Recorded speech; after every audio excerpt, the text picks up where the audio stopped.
Gratin de pommes de terre cuit à la vapeur avec de la viande hachée. Recette hyper simple. Donc j'ai préparé ma viande hachée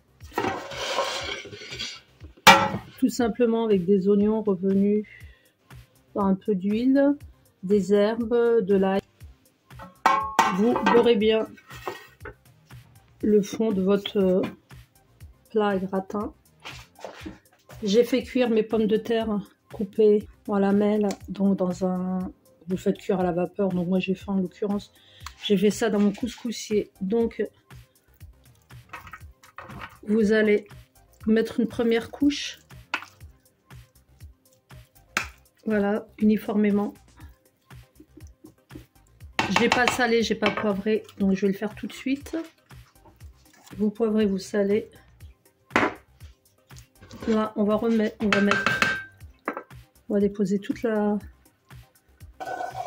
mon bœuf haché. J'ai préparé entre temps une béchamel. Donc pareil, hein, pas besoin de vous expliquer la recette de la béchamel, tout le monde connaît. Voilà. Et là, je vais remettre, si vous voulez mettre du gruyère là entre temps, vous en mettez, vous accommodez comme vous voulez. Moi, je vous explique le principal de ma recette. Je remets mes pommes de terre, le reste de mes pommes de terre, donc cuit à la vapeur, hein. On rebelote, on sale, on poivre, et on finira par la béchamel. Un plat hyper économique. J'ai pas mis une tonne de viande hachée, j'en ai mis à peine 300 grammes, je crois même pas 200 grammes. Et ça vous fait un plat familial. Surtout en ces temps de crise, faut pas se prendre la tête.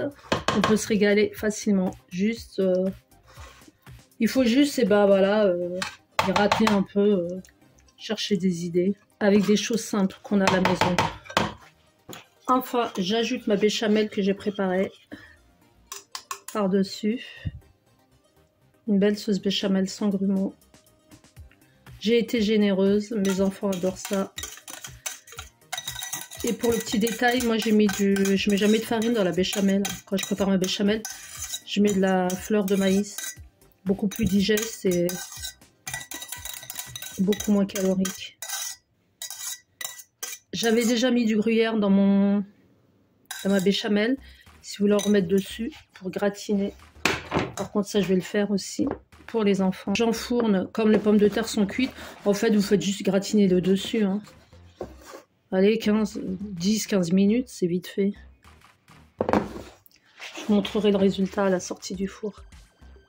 Et voilà, au bout de 15 minutes, nous avons un gratin bien doré, bien gratiné. Je vais vous couper un morceau.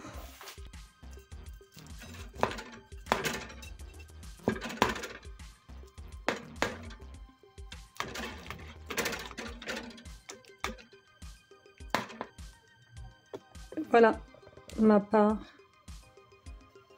On voit bien la viande entre les deux couches de pommes de terre. Je vous souhaite un excellent appétit.